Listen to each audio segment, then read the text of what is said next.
SpectreVision Radio.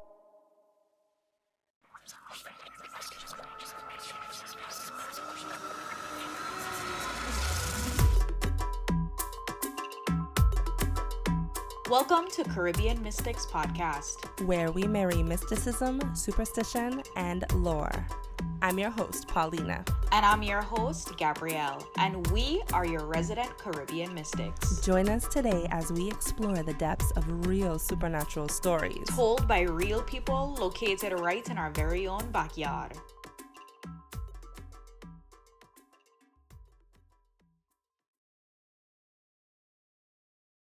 I'm Lexi. I grew up in St. John, specifically Coral Bay in the USVI. My mother moved down to the Virgin Islands after traveling the world a bit. She ended up in St. John and she loved it so much she ended up staying. She wanted away from the big city since she was from London. Growing up in St. John was wonderful. I got to grow up in Coral Bay specifically, which is known as the sleepy side of the island. There is a lot of ruins and the sugar mill plantations from when slavery was present on the islands, and it definitely made you feel like there was still energy at these places. But for a kid, it was really just fun to run around and everything. I did sailing every single Saturday at the Kids in the Sea program, catch the Vitran to go to town and hang out with my friends all the time. Couldn't have asked for a better childhood. My mom, prior to me being born and everything, she was a server and a bartender in a lot of restaurants. And her first husband, Victor Hall, he was known as a legend by some people. He was actually known on island as well for being a bush tea man, kind of a medicine man. He would take research and kind of combine his own little recipes of different natural remedies using different plants found on island, and had a very successful bar on the north shore of the island in the 80s called The Kite. It was a little tiny wooden shack that just said The Kite, and I think it had windsurfing gear that they rented there. The North Shore of St. John is the prettiest of views that you could ever ask for. It is looking out onto the ocean and the rolling hills of the other mountains of the island. And it is basically one beach to another beach to another beach, all connected to another. So it's the perfect place for a little bar restaurant. I was talking to my mom about her days working in the restaurant, the one that her ex-husband had owned. I was probably about 11, and she goes into telling me about this one really weird night that her then husband, Victor Hall, told her about. He was in the restaurant late at night. There was only one customer left. He was kind of tidying up the bar, getting ready to close, when the two of them saw some lights over the ocean of North Shore, which is just complete open wide nothingness there.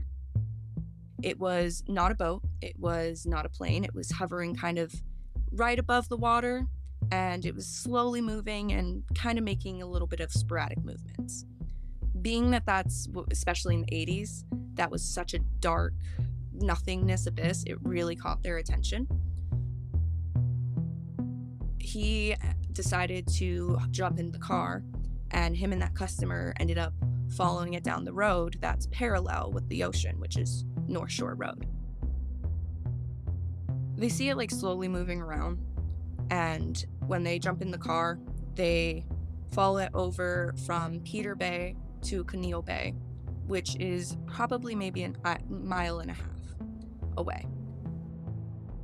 Over at Conneaut Bay, there's an old cistern, an unused cistern. It's just a concrete pad on the ground. And then they go walk over towards that, and they see the ship start coming down and hovering near the cistern, but it was over a patch of grass. So the two of them are walking towards it, and my mom's ex-husband is looking at it, looking for any lettering or numbering, even bolts and things like this, so that he could like identify it as like, oh, it's Russian, it's NASA. It's the 80s, it's the islands. We don't have internet down there at that point, or that readily access to know what the governments are up to. That would probably be the perfect place if some governments were wanting to test out some new technology that they were working on.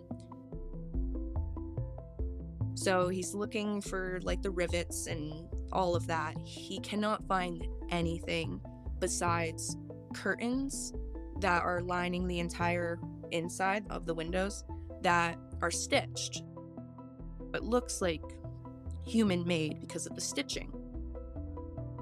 He ends up getting underneath because it's hovering about probably 2 feet, 3 feet high, and there's a strobe light there.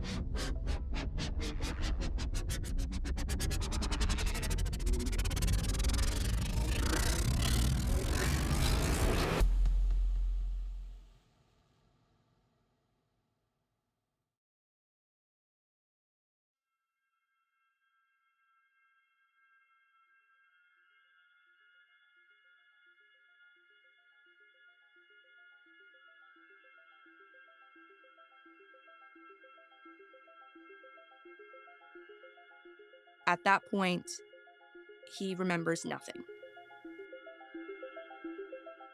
After he saw those strobe lights and made that confirmation in his mind, there's no memory of what happens next. Him and his friend are laying on that grassy patch. They both sit up at the exact same time and in unison say, "It's 7 a.m. And it happened to be 7 a.m.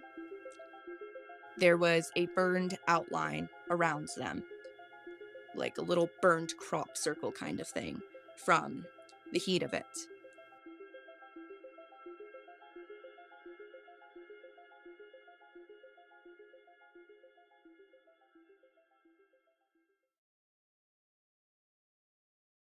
He did end up telling people about this, and of course people were very skeptical until they drove out to Kinneil Bay to the cistern and they saw the burnt grass circle.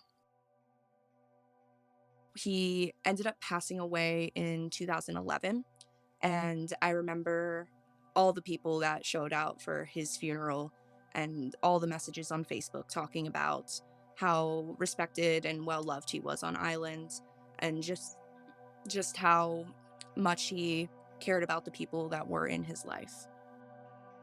If you ask certain people from probably early 80s, late 70s about the crop circle, the burnt circle at Kinneil Bay, they would remember it and they would tell you what they remember from the story. My mom said he always felt like he was very spiritually aware and open. She definitely feels like he would want this story, at least, to be told. That's why she wanted me to come on here and tell it, because he told the story with lots of pride.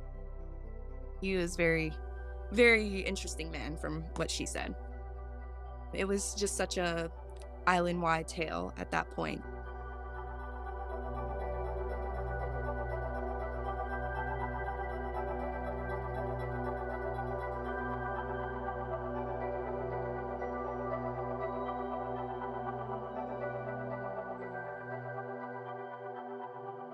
That UFO story I found to be so interesting because just it leaves, I think, a lot of questions, like the patch of burnt grass. Like if ever there was a time that you thought to yourself, like, oh, did I imagine that? Maybe I drank too much. Like, am I hallucinating or anything of the sort? When you wake up and you have actual, like, visceral evidence that Mm. what you just experienced is in fact reality, I mean, that has to be super disillusioning. Let's walk through the story because because one of the things that comes to mind too is like you see this light in the sky and it's the 80s. Like there's not a lot of lighting at the time, especially on St. John, and you decide to follow it get in your car and follow it, which was number one of what told me like what kind of character Victor Hall was, because most locals, most people will not be following no light like that, No, you he know? got out of the So way.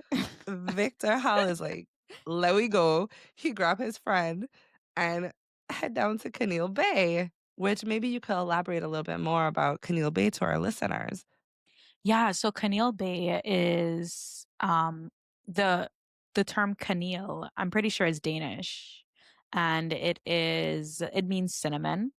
Um, but one of the things about Caneel Bay is that there have been, I think there was like an archaeological dig there.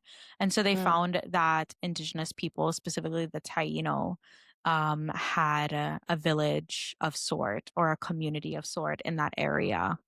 And the reason why I think that that's such an important thread is because when you look at, I personally feel like the Taino were so connected to like nature and the natural world around them that I think that the places they chose to settle, like the islands they choose to settle on, is interesting to me. And I think that there's meaning there past the ability to get food and this, that, and the other. I do think that there's some sort of like spiritual connection for them as well. But I also think the locations on the island that they chose to settle is also like deeply spiritual. And so when you look at places like, for instance, the on St. John itself, there is a place where there are these petroglyphs, and it's by the Reef Bay Trail. And it's this really interesting like rock carving, and there are these faces in the rock that they've carved, obviously of deities of note for them, you know. And I think we spoke a little bit about this when we had that episode last season, on St. John again, with the deity Guavanse. So if you haven't listened to that, go back to season 3, episode 3, when Alicia like told a really incredible story of coming face to face with what she believed to be a Taino deity, that came with a message. But I wanted to talk a little bit about the Tainos because one of the things that I find really fascinating with them is that they were definitely into astronomy, which is not often something you hear about them. Oftentimes, when you hear like astronomy, you think like, oh, ancient Egyptians and like, you know, Vedic astrology in like India. And you don't oftentimes hear about the ways in which the indigenous people in, you know, like the Western world or the West Indies, specifically, how they used that knowledge of the stars to kind of guide their everyday life, but also how it guided their spiritual belief systems. And so the Taino believed in these star ancestor myths. Um, they had this knowledge of astronomy, which they used to understand what time of year they were in, which allowed them to organize in respect to like climate and agriculture. So it informed what type of crops they would plant, you know, when to prepare for hurricanes and what time would be dry season. So they would know, you know, like when to expect less rain. According to the Tainos, the world began in a cave, which is located in San Cristobal in the Dominican Republic. So this again emphasizes my point that I think that when the Taino were selecting what islands they were going to settle on, I think that they did that for very specific reasons. I don't think that it was just a matter of chance, you know? They believe that the world began in a cave, and in the cave lived beings that could not be in contact with the sun. So I just want to draw reference back Whoa. to the earlier conversation we had in this very same discussion where we were talking about that article I read, where scientists are now considering that we were not created by the Big Bang theory, but that we were the product of a black hole. And I find that when you consider a dark Mm. cave, a black Cave, a black hole, hole. I see the connection. okay. I just saying. And so, anyways, they believe that in this cave lived some beings that could not be in contact with the sun, and therefore they never left the cave during the day. But one day, they accidentally did come into contact with the sun. And all of a sudden, trees, birds, the earth, and the Taino people came into existence. So this is almost like the story of Adam and Eve in the garden, where all of a Mm. sudden they eat the apple of the tree and all of this world appears around them. So there's just all of these synchronicities between this story and some of the belief systems of the Taino that predate even like stories that came from like Christian origin, right? Uh, Proof that everything is so deeply interconnected. I was so blown away when I found this research. So a really great example of how they would utilize astronomy is, for instance, at the beginning of December, they would look out for the constellation Orion. And when Orion appeared in the evening sky after sunset to the east, this indicated to the Tainos that it was the end of rainy season and the beginning of dry season, which obviously would inform, again, the way that they would plant crops or the way that they would conserve water. And also understanding what type of pestilence, comes out at particular times of year. Like during rainy season, you anticipate more mosquitoes, so you kind of plan for that. During dry season, you might experience more roaches, so you plan for that. Even though I feel like all year round is You mean roach season, I was gonna apparently. say. Uh, I was like, "There's a roach season?" no, It's girl, like let me, all day. guys, roach season in my head starts during the summertime and it's atrocious. And if you don't stay on top of it, like your world falls apart. But anyway, that's not relative to the story. The constellation also coincides with the time of year where the most important fish in the indigenous diet were caught at the mouths of the rivers. The Taino had a ritual where they would recreate the myth of creation. So, this story with the cave in an effort to draw a good omen that would allow them to get plentiful fish. And so these are all the reasons why they needed to follow along with the stars because they also aligned their own rituals and ceremonies to where the star patterns were in the sky. It's believed that the Tainos were actually governed by the lunar calendar and that they were deep reverence of the moon specifically. And if you don't know, the moon is the feminine. So I'm not surprised that the Taino, in all of their wisdom, had all of this reverence for the feminine. The moon is the womb space, it is the woman, it is the waters, it is emotion and intuition. It when the moon is up in the sky, it's when seeds are sprouting in the earth, right? It's that darkness. I could go on and on because you know, I just love the feminine, but I digress.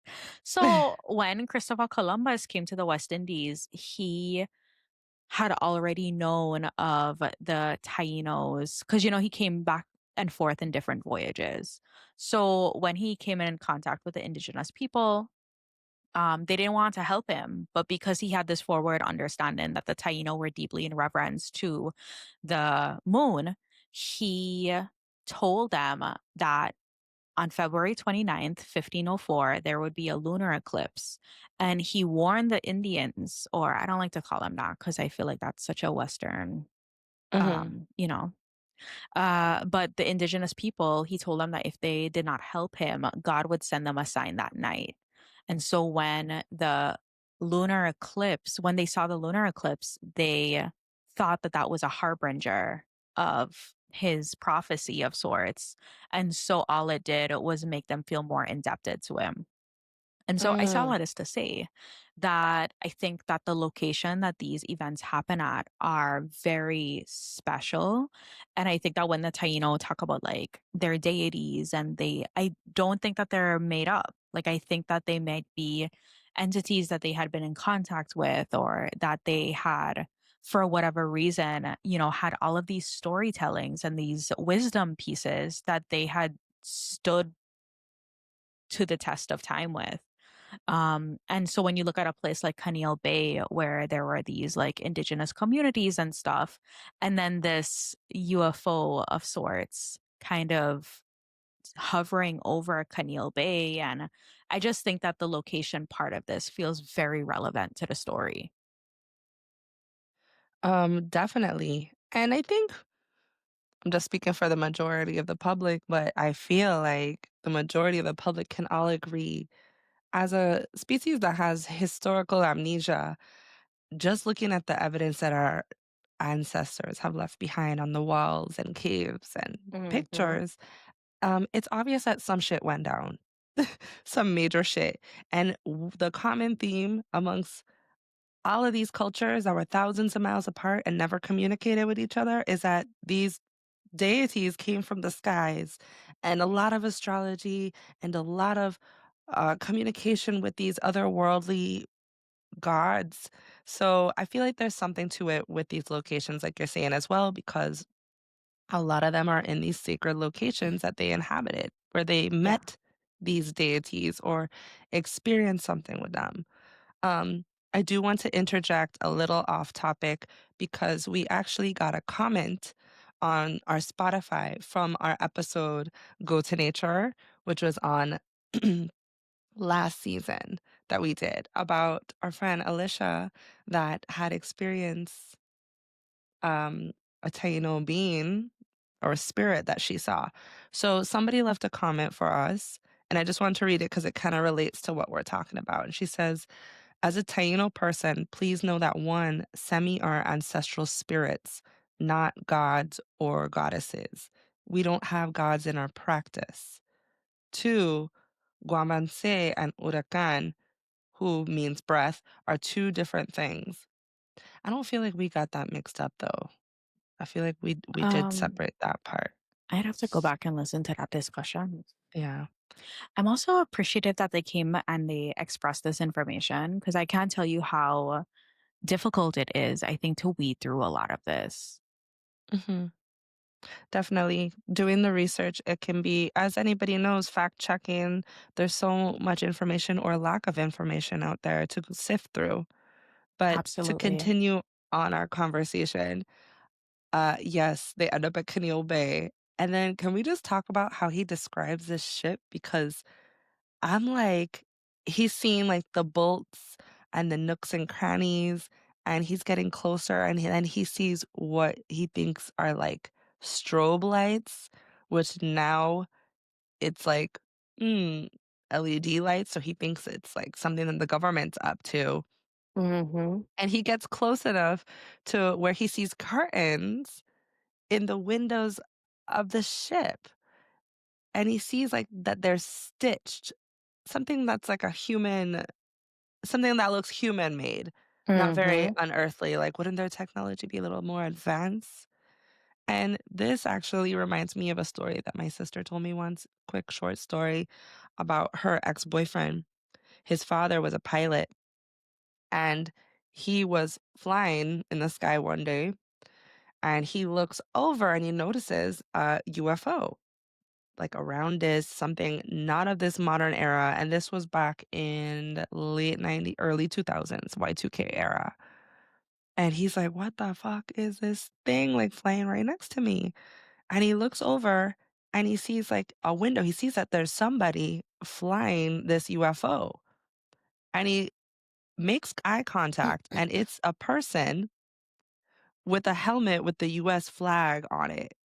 And he looks over to him, the pilot, my sister's ex-boyfriend's dad, and he gives him a thumbs up and he flies off million miles a second, disappears into the ether of the skies. And so That's he's always crazy. told us, yeah, We need that story. I mean, I don't even know what that man is. This is when I was a child. That's crazy. But this is how much it stuck to me because he told other stories about his dad. And I think his dad had extrasensory perception. Like I think he was sensitive because he had experience of seeing spirits as well. And maybe that goes hand in hand because I've started to notice a trend that people that tend Hmm. to see spirits also tend to see UFOs. Yeah. They're On just sensitive. yeah, but I think he worked for the government as a pilot, something in that field, and he would tell us that the government is 30 years ahead of us as far as technology. Everything that you're seeing now, they've had forever, Yeah. and we're just seeing it. So when I think of like AI, just how those deep fakes, how much footage or quote unquote evidence that we've seen that has been totally, absolutely fake, but the technology is just so good. It can Yeah. fool us. But No, absolutely.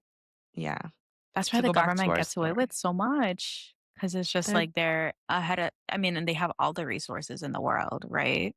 Because it's just like so much money gets poured into like the military budget and this, that, and the other, that they have resources. And that's my ultimate point.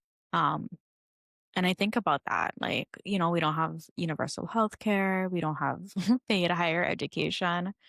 But we surely do have a robust arsenal of military gadgets and planes, Mhm. and I guess that there's a pro to that, right? That we have the access to these things, and there are studies in the works that could potentially make life better for us. Um, and so I hear that. You know, hearing you talk about like just on the topic of like the military, one of the things that I saw because I was doing quite a bit of research, um, is that there of course, was a lot of military testing happening in the Caribbean during that time. So it makes perfect sense why, like Victor and the guy that he was with, the Mm. customer, assumed initially that maybe this was some sort of like military testing. People got to understand that during this time, you know, like you have the Vietnam War, the Cold War, the fall of the Berlin Wall. Um, and so the military is like active in the region, but they're specifically active in the Virgin Islands and Puerto Rico because that's where the United States has where possessions of the United States. So they have unrestricted access to these waterways. There was a military under let me call it the right way. There was a clandestine um underwater submarine tracking station on the west end of St. Croix. There was chemical weapons testing happening on Water Island as well as St. Thomas. And there was a naval shipping um, facility on St. Thomas as well, right? And then Puerto Rico had Roosevelt Roads, which is another naval base.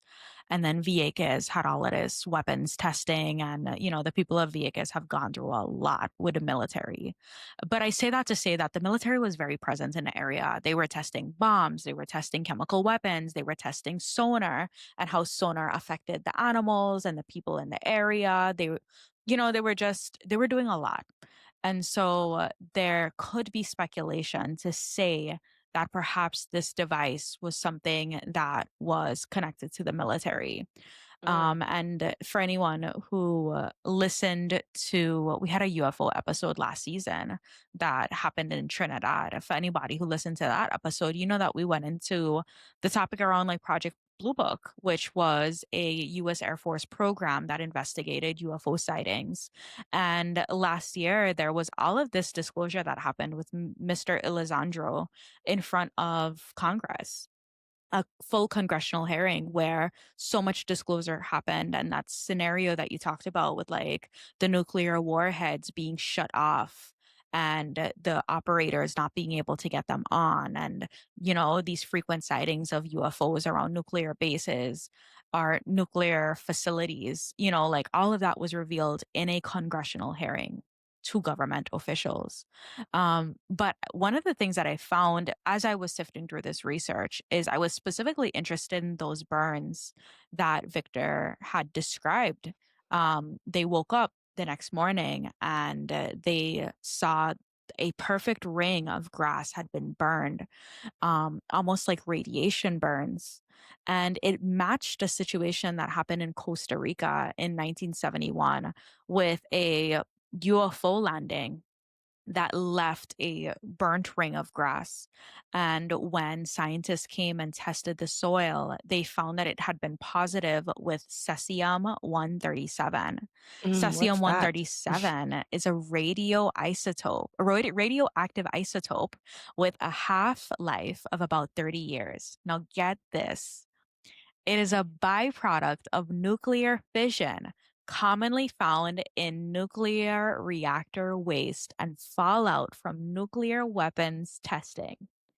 So you remember in the beginning of Mm. this, I started talking about the aliens. They seeded the earth with the knowledge of fire.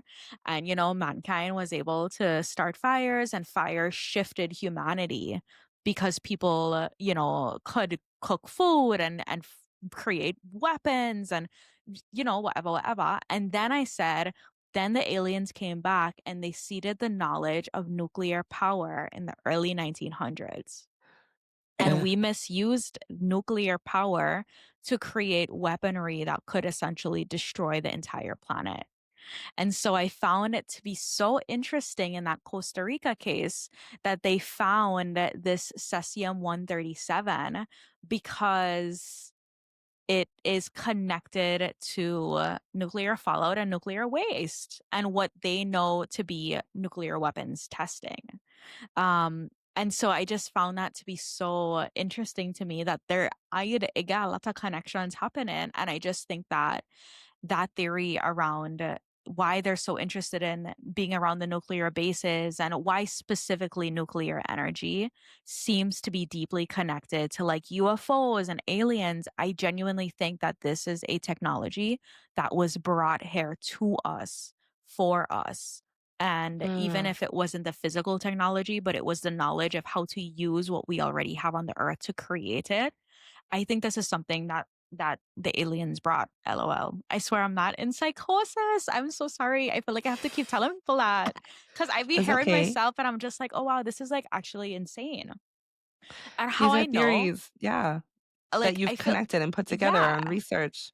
Exactly. And like as a he or as Lexi describes, as he described in the story of like seeing these bolts and these curtain like things, right? I think sometimes that can sound a little far-fetched to us because we're like, oh, like, but like aliens that use these kind of stuff, these stuff feel very like human-y, right? You could go into Home Depot Mhm. and get a bolt. I just want to say that there are other instances of people saying that they have been abducted by aliens, right? And the reason I bring this up is because during this story, those two men lost track of time, woke up in the middle of the ring of burnt grass. And in this lost track of time, they have no idea what happened. And so in 1995, there were x-rays. A doctor examined x-rays from a woman who believed that she was an abductee. And he extracted two small metallic foreign objects from her and from a second patient who had a similar story. The objects were analyzed by the New Mexico Institute of Mining and Technology, which determined that they were composed of commonly found elements, such as iron or aluminum. In describing these elements, the lab report made reference to the composition of meteors. So again, like I know we hear these things and we're just like, oh, but this feels so far fetched because these items feel so human-y. But, Mhm.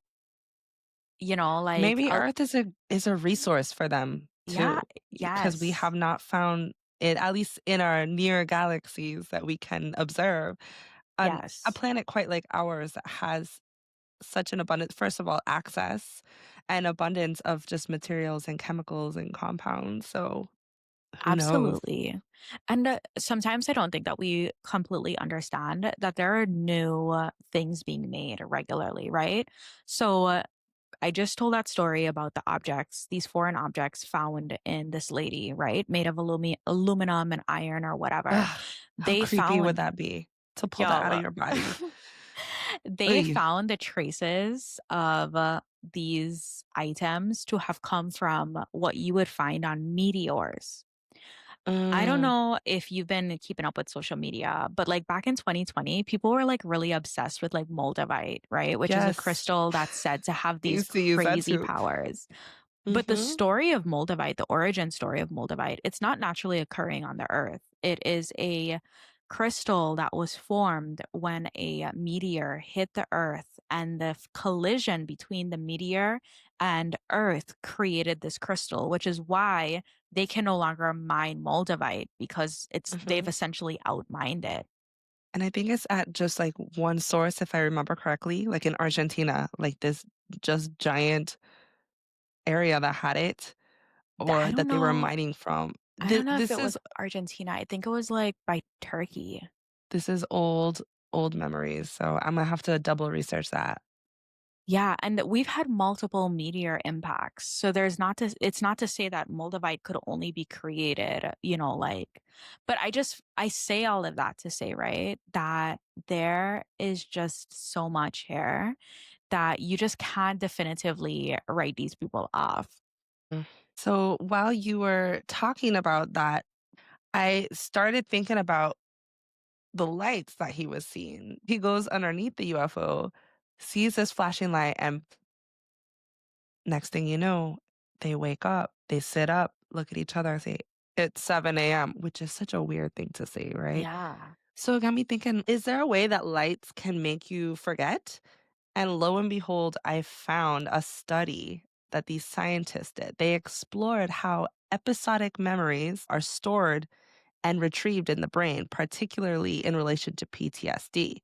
So they started trying to figure out how to maybe help people that have PTSD, how to erase those memories. They used optogenetics, which is light, to control neurons on genetically modified mice whose active brain cells glowed green.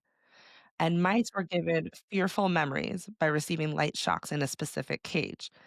And so what they did, these scientists identified and deactivated specific memory related neurons in the hippocampus using light on these mice.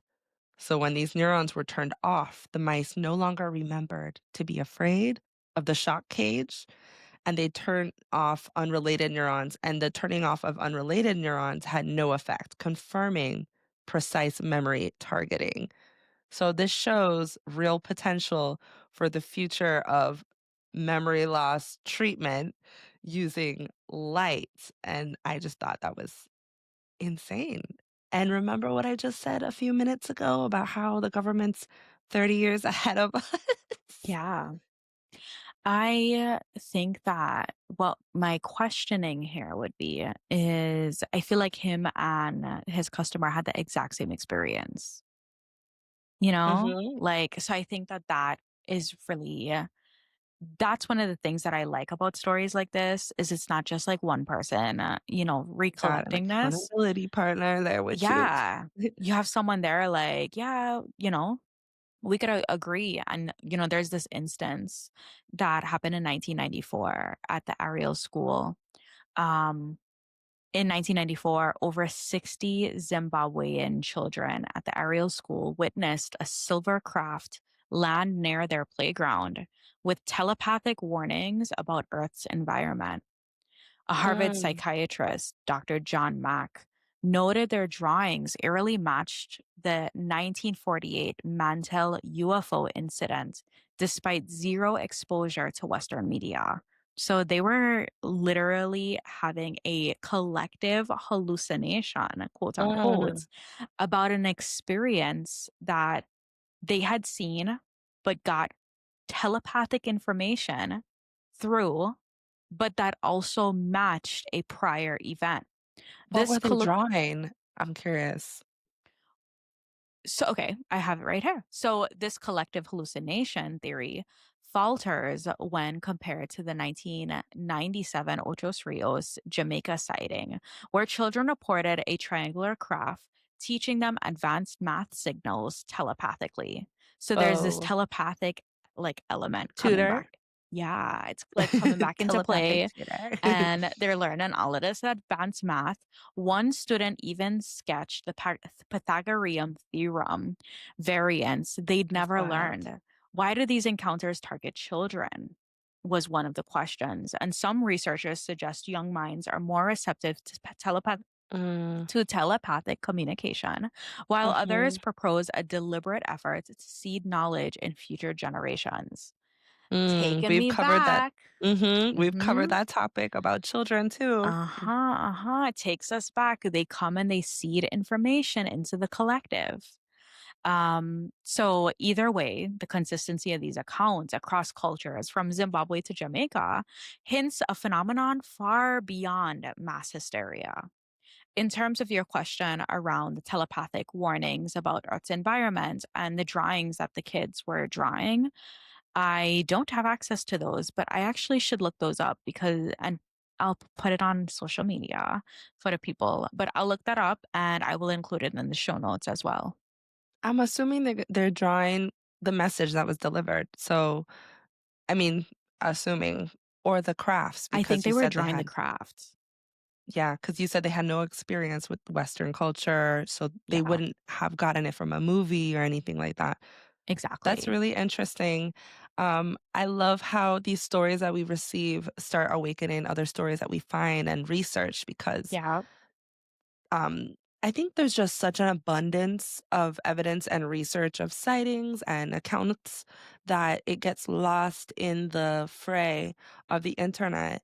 Um, because it's just it's so much, you know, and it Hmm. doesn't get coverage, of course, in mainstream media because you got a whole channel to do that for you nowadays, several Yeah. channels. I But really, anyway, mhm, I mean, I appreciate all the stories too, because it's just like the more you listen to the stories, especially when you're in this line of work and you're doing all of this research, the more you see how many of these stories actually line up so deeply.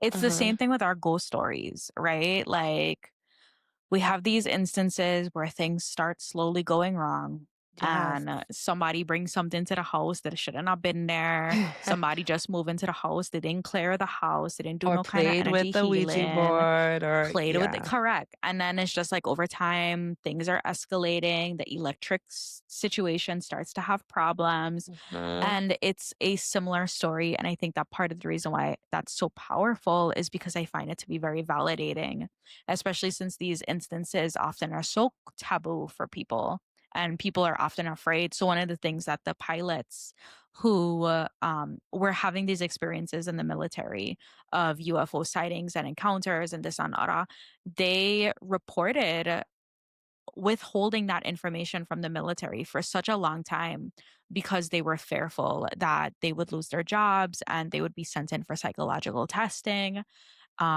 because maybe they were perceived as incompetent.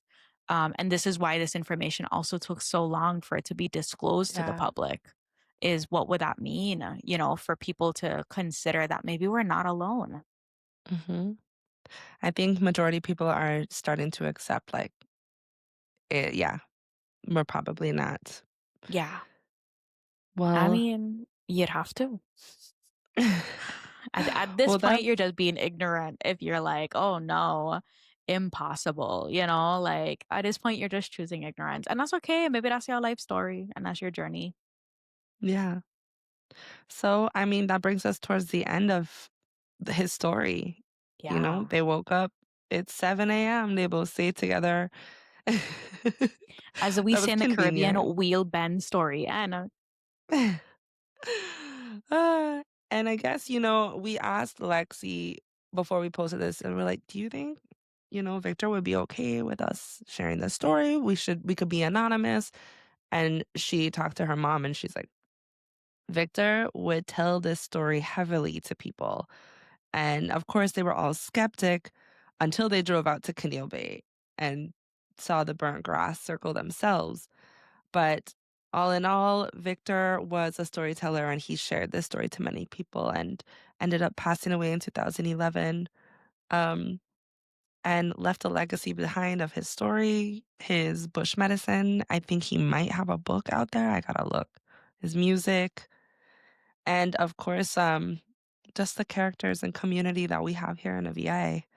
And if any of you guys seen UFOs, just know you're not alone, people out there, but send in your you now have a story. place. You have a place to share it. We don't Yeah. judge, I promise. We don't. Even if you know what? I know we're Caribbean mystics, but like if you have stories, supernatural stories that are true, send them to us anyways, because then we could put them on our social media. We could use them for Patreon. Like Paulina and I go back and forth about this, but I wouldn't mind since we're like posting weekly, like once every other month featuring a story, that isn't from the Caribbean. But we're still talking about it, LOL. So that's not a confirmation or anything of the sort, but definitely still send in your stories, no matter where you are in the world. Yeah, I'm curious. I'm curious to hear from you guys. What do you think about doing something like that? Yeah. Leave a comment on Spotify, Apple, wherever you are listening, or on our socials. Um, and obviously, it wouldn't take over the whole show where we just turn into other stories. I think we Hmm. would stay relevant to the Caribbean because Yeah. that's our theme. That's where we're from. That's our thing. That's why you have fun. But mhm, I said any that's what you have fun. final any final thoughts before we Um, close out? no, I just find all of this to be so fascinating. And I can't wait for our next episode. I really enjoyed this discussion and I felt super lit up um, by the conversation. And I hope it doesn't age badly, like, because we don't know what can happen in the next couple of months. And so all of this talk, oh, like the aliens Ay, aren't going to allow us to, like, go into a nuclear war. I hope we don't sound so crazy. ay, But I ay, have ay. faith. LOL. I have faith. Faith in the aliens. Well, we're going to have more opportunities to talk about aliens and UFOs because we have quite a few stories Yeah. about UFOs coming up. And as always, thank you so much for tuning in. Please make sure you leave a comment, a review, Yes. share, subscribe. Tell a friend. It Join our helps us. It Patreon. helps us. Yeah. Join the Join. Patreon for extra bonus content. Yeah. Um, and have a wonderful day or night. Hope you sleep well after these Bye, stories. guys. Have a good day. See you next week. Next week, Thursday. Bye. Thank you for listening to Caribbean Mystics Podcast. If you enjoyed the show, don't forget to share with your family and friends. Like, follow, and subscribe to keep up with all of our spooky Caribbean content.